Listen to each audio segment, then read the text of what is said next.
중학교 1학년 때였던 걸로 기억이 나는데요. 집에 아버지가 비디오 플레이어를 딱 사오셨습니다. 저는 그때 이제 성룡 영화에 빠졌었고요. 저희 아버지는 주로 중국 무협 영화 같은 거, 시리즈로 된 거 있잖아요. 그런 것들을 즐겨 보셨습니다. 저는 그거 좋아하지 않았는데 무슨 내용인가 가끔 보면 똑같습니다. 내용은 복수하는 거예요.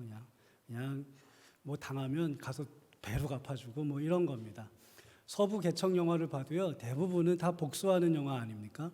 이 복수는 헐리우드 상업 영화에서도 아주 주된 단골 주제입니다. 여러분들 요즘 넷플릭스 많이 보실 텐데 가서 뭐 어느 거든지 한번 보시면 10개를 고르면 10개 중에 5개 이상은 아마 복수하는 내용의 그런 영화들일 것입니다. 왜 사람들은 복수 영화를 좋아할까요? 생각해 보건대 대리만족인 것 같아요. 누구나 다 사람은 복수의 대상자들이 있습니다. 원수같이 여기는 사람이 있는데 실제적으로 못하잖아요. 생각은 많은데 할 수가 없습니다. 체면 때문에 못하기도 하고 기회가 없어서 못하기도 하고 혹은 정말 하고 싶은데 내가 힘이 없어서 못하기도 합니다. 그래서 누구나 마음속에 복수하지 못한 사람 때문에 생기는 응어리, 그런 응어리가 다 있는 것 같아요.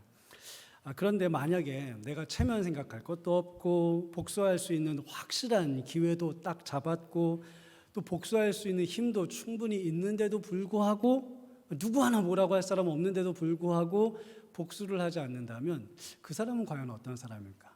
혹은 어떻게 그렇게 할 수 있을까?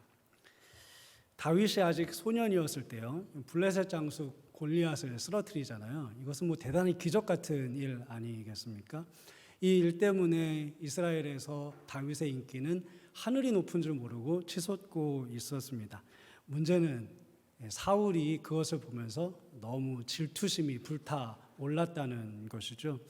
다윗은 큰 상을 받을 일을 했는데 상을 받기는커녕 오히려 목숨을 유지하기 위해서 날마다 도망다니는 신세가 되었습니다.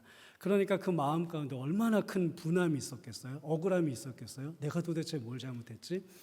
다윗은 그 이후에도 사울에게 내 진심은 당신의 자리를 노리는 것이 아닙니다라는 것을 보여주기 위해서 부단히 노력을 했거든요. 그런데도 사울은 그걸 믿어주지 않아요. 저놈 저거 그냥 놔뒀다가 언젠가는 나를 해하고 내 자리에 올라올 놈이다. 이런 생각들, 또 질투심, 이런 것들이 속에 가득했습니다. 오늘 본문 말씀은 다윗이 이제 복수의 기회를 잡았다는 것을 우리에게 보여주는 그러한 내용입니다. 다윗이 엔게디라는 광야에 숨어 있을 때 사울이 그 소식을 듣고요, 군사를 3,000명이나 이끌고 다윗 하나를 잡으러 이제 갔습니다. 다윗이 일행과 함께 광야에 보면 굉장히 수많은 동굴들이 있거든요. 그 동굴들 중에 하나에 숨어 있었는데 마침 또 사울이 용변을 보려고 이제 큰일을 보려고 굴을 찾아 들어갔는데 하필이면 그 굴이 바로 다윗과 그의 일행들이 숨어 있던 그런 굴이었습니다. 다윗 입장에서 보면 호박이 넝쿨채 굴러 들어온 것이죠. 용변을 보러 왔기 때문에 왕이지만 혼자 왔을 거 아니에요. 여러 사람 데리고 올 수 있는 것도 아니고 용변을 보러 왔기 때문에 무기도 다 버려두고 왔단 말이죠. 그리고 지금 밝은 햇빛에 있다가 어두운 동굴로 들어왔기 때문에 동굴 속이 그렇지 않아도 어두운데 아무것도 보이지 않고 용변을 보러 들어왔기 때문에 얼굴을 어느 쪽으로 향해요? 동굴 바깥으로 향하고 다윗이 있는 일행 쪽으로는 등허리를 이제 이렇게 비춰주고 있는 것입니다. 쪼그려 앉아 있는데 그것도 바지를 벗고 아주 우스꽝스러운 모습으로 앉아 있는 것이죠. 이건 누가 봐도 사울을 쳐 죽여서 복수하고 자기 자신의 고난을 끊을 수 있는 정말 절호의 찬스가 온 것입니다. 이런 기회는요, 인생에 이건 2번 다시 안 올 기회 아닌가요? 이 정도의 기회면 이거는 이거 우연이다 이렇게 볼 수가 없습니다. 그냥 우리 믿음의 사람들은 그냥 한마디로 말해서 하나님이 응답하셨다, 하나님께서 내 기도와 내 고난을 돌아보셨다라고 탄식하면서 하나님께 영광 돌릴 일이 지금 일어난 것입니다. 누가 봐도 이건 하나님이 연출하신 상황이었어요. 그래서 다윗의 신하들도 실제로 다윗에게 오늘 4절에 보면 이렇게 말하잖아요. 드디어 주님께서 대장님에게 약속하신 그 시간이 왔습니다. 내가 원수를 너의 손에 붙이리라 라고 하나님께서 말씀해 주셨는데 바로 그날이 오늘입니다. 하나님이 그렇게 우리의 기도를, 당신의 그 고통과 고난에 대해서 이렇게 기가 막히게 응답해 주셨습니다 라고 그의 이제 부하들이 얘기를 하는 겁니다. 사람들이 봐도 이건 하나님이 하신 일이 너무나도 분명했습니다. 하나님이 기가 막히게 기도를 들어주신 거죠. 우리가 기도할 때 하나님이 이렇게 들어주시면 아멘 할렐루야 영광을 올렸을 것입니다. 만일 다윗이 그 동굴에서 자기 신하들을 시켜서 사울을 죽여라, 그리고 왕궁으로 복귀했다고 한들 그를 탓할 사람은 아무도 없고요. 그는 왕궁으로 복귀하면 그 즉시로 왕이 될 사람이었습니다. 오히려 하나님이 다윗을 고난에서 건져주신 일에 대해서 모든 백성들은 아마 하나님을 찬양했을 것입니다.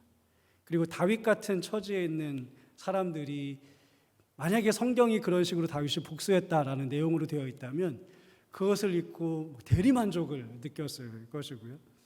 넷플릭스에서 이 이야기를 들으면 우리가 이거 사서 영화할게, 드라마로 만들게 할 수 있을 정도의 아주 기막힌 스토리가 되는 것입니다. 하지만 하나님의 이야기는 넷플릭스와는 다른 방향으로 흘러갑니다. 다윗은 숨을 죽이고 살금살금 사울의 뒤로 가더니 칼을 빼서 사울의 목을 친 것이 아니라 사울의 옷자락을 살짝 베고 다시 자기 자리로 돌아왔습니다. 그리고 사울은 다윗이 무엇을 한지도 모른 채 그냥 볼일을 다 보고 밖으로 나왔습니다. 그 모습을 지켜보면서 가장 답답해할 사람들이 누굴까요? 다윗의 부하들이겠죠. 그런 기회를 놓치다니 말이죠. 이렇게 좀 뭔가 너무 어리둥절해하는 그 부하들에게 다윗이 이런 얘기를 하죠. 내가 감히 손을 들어 여호와께서 기름 부어 세우신 왕을 칠 수 있겠는가? 그것은 하나님이 원하시는 일이 아니다. 여러분, 오늘은 이 다윗 이야기를 통해서 다윗이 사울을 살려주었는데 그 살려준 두 가지 이유에 대해서 말씀을 나누려고 하거든요. 근데 첫 번째 이유가 바로 이 24장 6절에 잘 들어가 있어요. 첫 번째 이유가 뭐냐? 다윗이 왜 사울을 살려주었느냐? 다윗은 사람보다 하나님을 먼저 보는 능력이 있었기 때문에 사울을 살려줄 수 있었습니다. 다윗이 왜 복수를 하지 않은 것인가? 그것은 순전히 하나님 때문이었어요. 그럼 바꿔서 생각해 볼까요? 사울은 왜 그렇게 다윗을 죽이려고 했는가? 그것은 순전히 자기 때문이었어요. 나 때문에, 다윗 때문에 자존심 상한 나, 다윗 때문에 체면이 구겨진 나, 다윗 때문에 면목이 없어진 나, 이런 나, 그것 때문에 지금 사울은 다윗을 죽이려고 한 것이죠. 그런데 다윗은 사울을 그렇게 보지 않았어요. 여러분 그거 아세요? 지금 다윗이 사울에 대해서 하나님이 기름 부어서 세우신 사람이다 이렇게 고백했잖아요. 그런데 사실은 다윗도 이미 하나님이 기름 부은 사람이에요. 그런데 둘 다 기름 부은 사람인데 다윗의 눈에는 사울이 하나님의 기름 부으심을 받은 사람으로 보였는데 사울의 눈에는 다윗이 그런 사람으로 보이지 않은 거예요. 그것은 다윗은 하나님을 통해서 사울을 본 것이고요. 사울은 하나님이라는 것은 앙중에도 없고 그냥 자기 자신에게 갇혀서 지금 다윗을 보고 있는 것이죠. 이렇게 내 안에 갇혀서 내 죄 많은 눈으로 세상을 보고 사람을 보면 어떻게 보이는가? 어떠한 사람을 갖다 놔도 살릴 일이 보이는 것이 아니라 죽일 일이 보이는 거예요. 살려줄 일이 별로 보이지 않아요. 내 안에 갇혀서 사람을 보면 말이죠. 내 직장 동료도 내 직장 상사도 내 부하도 살려줄 이유, 높여줄 이유보다 끌어내릴 이유, 죽일 이유가 더 많이 보이는 거예요. 심지어 내 안에 갇혀서 보면 내 남편도 내 아내도 내 자식도 내 형제도 내 부모도 살려주고 칭찬하고 높여줄 이유보다 끌어내리고 죽이고 질책할 일이 더 많아지는 거예요. 그래서 내 안에 갇혀서 자식을 보면 자식이 왼수처럼 보이는 거죠. 자식이 왼수지. 내 안에 갇혀서 남편을 보고 아내를 보면 당신 때문에 내가 못 살아. 이런 고백밖에는 안 나오는 것입니다. 영화 글래디에이터를 잘 아시죠? 로마 검투사들의 이야기인데 거기 주인공이 검투사 막시무스 아닙니까? 이 막시무스를 시기한 황제의 아들 코무투스가 나오는데 이 코무투스가 영화 전반부에 자기 아버지인 황제를 죽여요. 그러니까 아들이 아버지를 죽이는 거예요.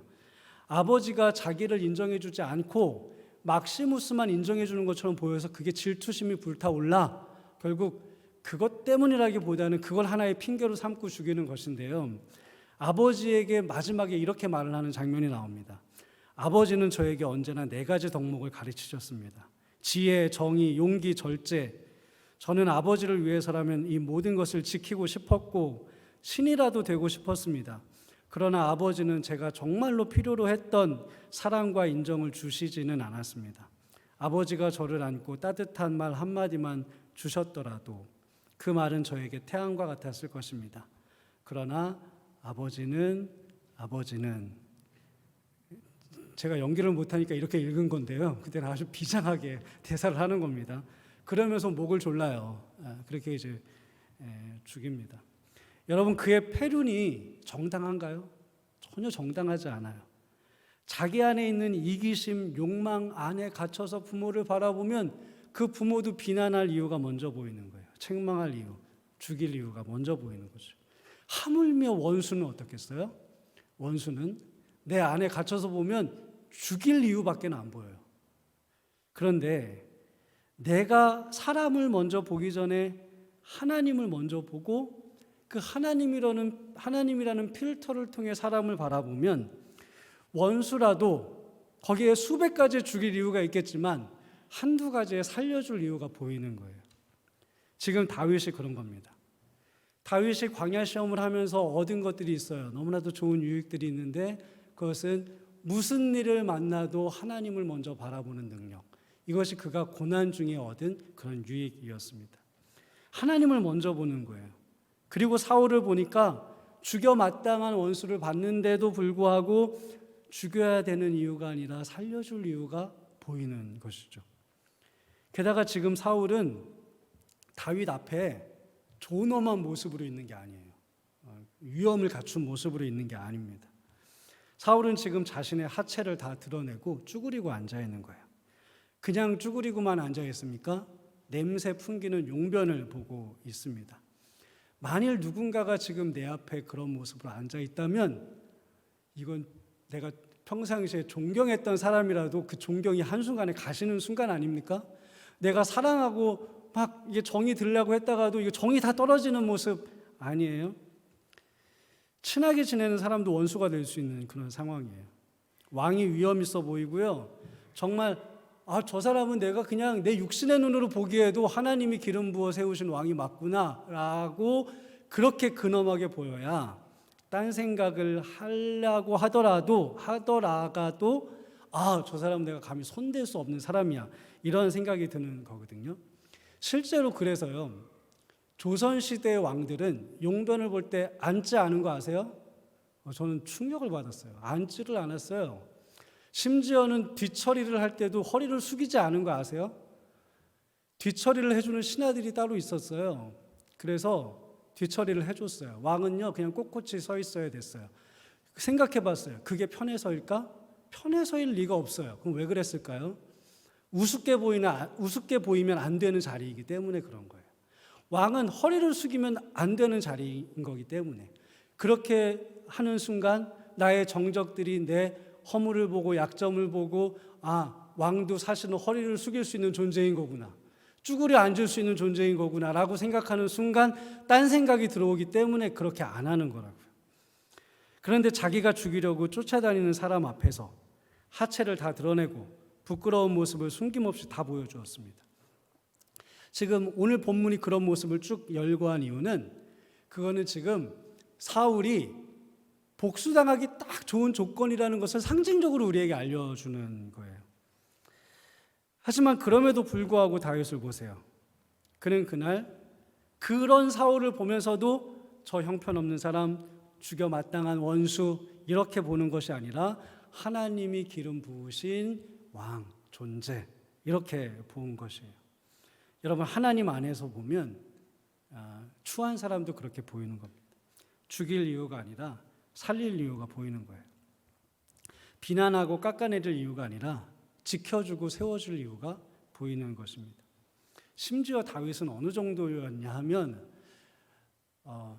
뒤로 가서 이제 겉옷을 칼로 잘랐잖아요. 그러면 정말 이제 저 같으면 제가 진짜 40일 금식 기도를 해서 영이 아주 맑아지고 겸손해지고 온화해져서 그런 원수를 내 앞에 뒀는데 그 순간 하나님이 용서해라라는 음성을 들려줘서 또 제 마음이 또 그렇게 또 돼서 그래 나 죽이지 말자. 그리고 그냥 겉옷만 딱 잘랐다고 쳐요. 그렇게 치면 저 같으면 그거 갖고 엄청 생색냈을 것 같아요. 내가 당신 죽일 수 있었는데 말이야. 내가 이거밖에 안 했어. 내가 얼마나 대단한 사람인지 알아? 얼마나 내가 참은 건 줄 알아? 그런데도 당신 나한테 계속 그럴 거야? 이랬을 텐데 근데 다윗 보세요.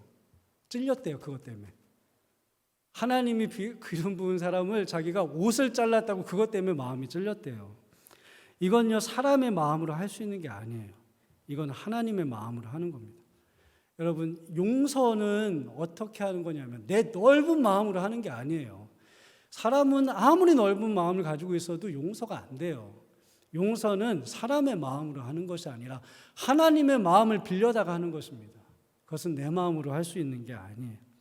그래서 다윗이 사울을 호칭할 때 유독 이 장면에서는 그냥 사울, 왕, 내 주 이렇게 칭하지 않아요.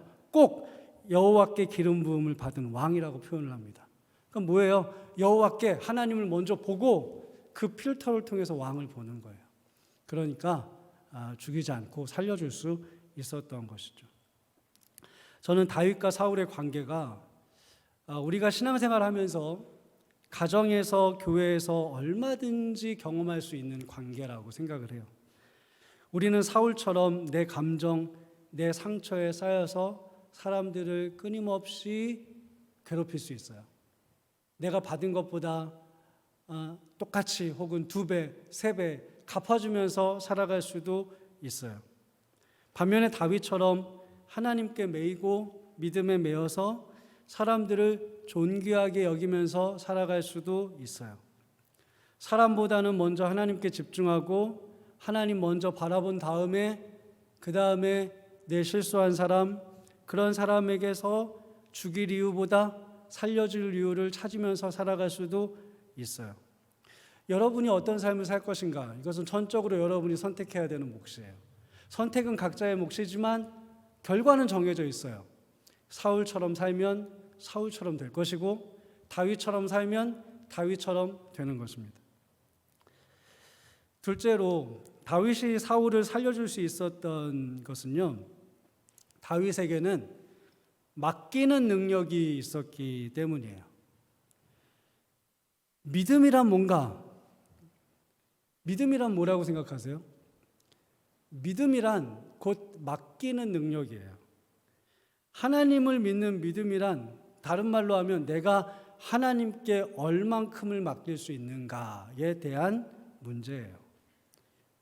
나의 돈, 나의 시간, 나의 생명, 나의 명예, 내 인생, 또 어쩔 때는 나의 상처, 나의 고통, 나에게 속한 사람들, 이런 모든 사람들, 그런 것들을 다 하나님께 얼마나 맡길 수 있는가, 그것이 믿음의 척도입니다. 다윗은 시편 37편에서 이렇게 노래합니다. 내 길을 여호와께 맡기라.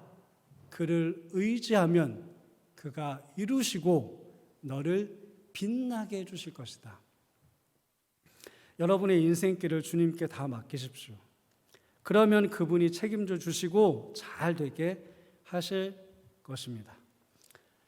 한국의 목욕탕에 가면 지금도 그런지는 모르겠는데 입구에 꼭 써 있는 글씨가 있죠. 맡기지 않은 귀중품은 뭐 하지 않아요? 책임지지 않습니다. 네. 마찬가지예요. 하나님께 맡기지 않은 건 하나님이 책임져 주실 이유가 없어요. 맡긴 것은 책임져 주시는 거예요. 맡긴 만큼 책임져 주시는 겁니다. 다윗이 원수 사울, 살려두면 너무 위험한 사울을 용서하고 살려준 이유는 그에게 맡기는 믿음이 있었기 때문이에요. 용서란 어떨 때 가능한 것인가? 원수 갚는 일까지도 하나님께 맡길 때 가능한 것입니다. 다윗에게는 하나님께서 친히 원수 갚아주신다는 확실한 믿음이 있었어요. 그래서 그는 원수 갚는 일까지도 하나님께 다 맡길 수 있었습니다. 그래서 오늘 우리가 읽진 않았지만 그 뒷부분 쭉 가다 보면 12절에 다 용서한 다음의 일이죠. 하나님께서 나의 억울한 것을 풀어주시기를 원하노라 이렇게 기도합니다. 용서는 글쎄 모르겠어요. 그러니까 정말 하늘의 용서는 다 용서하는 거죠. 근데 저도 그게 안 되더라고요. 그래서 저는 나름대로 제 스스로에게 합의 본 게 있어요. 나는 용서하되 하나님은 갚아주시겠다. 그러니까 이렇게 합의를 보면 조금 가능하시더라고요. 다윗이 그렇게 하는 거예요. 진짜 다 정말 내가 온전히 용서했다라기보다는 내가 원수 갚을 그 일을 하나님께 맡겨드리는 거예요. 여러분, 원수 갚는 일, 보복하는 일은 사실은요 하나님께 안 맡겨도 돼요. 왜냐하면 때때로 하나님보다 사람이 더 잘하거든요. 그거는 어떤 면에서는 사람은 보복하는 마음이 타고났어요. 에덴 동산에서 사람이 쫓겨나자마자 가장 먼저 한 일이 뭐예요? 우리가 알잖아요. 가인이 아벨 죽인 거잖아요. 그거 보복한 거예요. 자기의 마음에 같은 응어리를 보복한 거예요. 그러니까 사람이 에덴 동산, 신라건, 낙원을 잃어버리자마자 이 땅에서 가장 먼저 한 일은 복수하는 일이었고요. 하나님께서 낙원을 잃어버린 사람들에게 가장 먼저 해주신 것은 그런 가인도 용서해 주신 거였어요. 그러니까 원수 갚는 일, 보복하는 일은 사람도 되게 잘해요. 예수님을 사람들이 이제 잡으려고 막 쫓아왔잖아요. 몽둥이 들고. 그때 베드로가 옆에서 뭐 하죠? 칼을 빼서 예수님 잡으러 온 사람의 귀를 잘라요. 통쾌하잖아요. 그건 사람이 더 잘한다니까요. 이렇게 원수 갚는 거. 그런데 예수님이 뭐라고 하세요? 칼을 도로 칼집에 꽂으라. 칼을 가지는 자는 다 칼로 망하느니라. 이 말씀이 내 삶에 아무런 일이 없을 때 들으면 명언이고 너무 좋은 말씀인데요. 내 앞에 원수가 있을 때 들으면 너무 답답한 말씀이에요. 아니 빼서 잘라야지 그걸 다시 꽂으라니 얼마나 답답한 말입니까? 다윗이 동굴 속에서 볼일을 보는 사울을 목을 쳐서 원수를 갚았다고 생각해 보세요. 통쾌하지 않겠어요? 보복하는 일은 이렇게 사람도 참 잘합니다. 그러나 여러분, 사람이 원수 갚으면 분명히 문제가 생겨요. 왜냐하면 사람은 원수 갚을 때 어떤 마음으로 갚겠어요? 너 죽고 나 죽자. 이 마음으로 하는 거예요. 복수 영화 보세요. 너 죽고 나 살자로 하는 영화는 재미도 없고요. 그런 영화 만들지도 않아요. 너 죽고 나 죽자로 해야 복수가 돼요. 죽자는 마음으로 덤기지 않으면요, 그건 복수가 안 되거든요. 그래서 내가 복수하고 내가 원수 갚으면 그런 마음으로 달려들기 때문에 복수는 확실히 할 수 있을지는 모르지만 결국은 나도 같이 죽는 거예요. 만일 다윗이 그 동굴에서 탁 복수했다면 그건 영화 스토리로는 아주 좋은 스토리일지는 모르지만 결국 그 일이 그의 다윗의 평생의 그 왕직에 있으면서 계속 그의 발목을 잡았을 거예요. 구테타를 일으킨 왕이다. 선대 왕을 살해한 왕이다. 계속 이것이 그의 발목을 잡았을 것입니다. 하나님이 원수 갚아주실 때는 내 마음과 달라요. 너무 느려요. 답답해요. 통쾌하지도 않아요. 후련하지도 않아요. 하지만 하나님이 원수 갚으실 때는 죽는 역사가 아니라 살아나는 역사가 일어납니다. 왜냐하면 하나님의 방법은 언제나 옳으시기 때문이에요. 다윗은 그걸 믿었어요. 그리고 그 믿은 대로 보복하는 일, 원수 갚는 일을 하나님께 다 맡겼어요. 여러분, 용서는 맡기는 믿음으로 하는 겁니다. 원수 갚을 사람, 보복할 사람, 그들 때문에 받는 상처 다 하나님께 맡길 때, 그때 하나님께서 옳으신 방법으로 뒤탈 하나도 없는 방법으로 원수 갚아주십니다. 그리고 그렇게 하나님께서 맡아서 원수를 갚아주실 때 결국은 내가 살아나는 역사가 있게 되는 것이죠. 그리고 다윗이 이제 원수를 친히 갚지 않고 하나님께 맡겼을 때 정말 놀라운 일이 일어나잖아요. 다윗을 죽이려고 쫓아다녔던 사울이 저기 이제 용변을 보고 갈 때 다윗이 동굴에서 나오죠. 그 옷자락을 들고 왕이시여 왜 저의 진심을 그렇게 모르십니까? 저는 정말 왕을 죽이려는 사람이 아닙니다. 라고 이렇게 외쳐요. 이렇게 하나님께서 저에게 이렇게 기가 막힌 기회를 주셨지만 저는 당신에게 손을 대지 않았습니다. 이 옷자락이 증거입니다. 라고 뒤에서 외칠 때 사울이 울면서 감동받아서 울면서 고백하는 게 17, 19, 20절에 나오는데요. 너는 나보다 의롭도다. 이게 17절이고요. 19절 여호와께서 너에게 선으로 갚아주시기를 원한다. 20절 너는 반드시 왕이 될 것이고 너의 나라는 평안할 것이다. 이렇게 축복을 빌어주는 것이 내가 보복할 그 사람의 입을 통해서 나옵니다. 내가 원수를 갚으면 통쾌하게 할 수 있을지는 모르지만 이러한 말은 절대 들을 수 없는 말인 거죠. 바울이 이 로마 교회에 편지할 때 로마서 12장 19절 21절에서 이렇게 말씀을 하죠. 내 사랑하는 자들아 너희가 친히 원수를 갚지 말고 하나님의 진노하심에 맡기라. 기록되었으되 원수 갚는 것이 내게 있다. 그리고 그 뒤에는 내 원수가 줄이거든 먹이고 목마르거든 마시게 하라. 그리함으로 내가 숯불을 그 머리에 쌓아 놓아라. 악에게 지지 말고 선으로 악을 이기라. 이 말씀의 본을 삶으로 그대로 보여준 사람이 바로 다윗입니다. 우리가 원수 갚는 것, 보복하는 것 하나님께 다 맡길 때 우리와 원수 맺는 자들이 우리를 보면서 자신들을 부끄러워하는 거예요. 그리고 우리의 선함을 인정해 주는 거예요.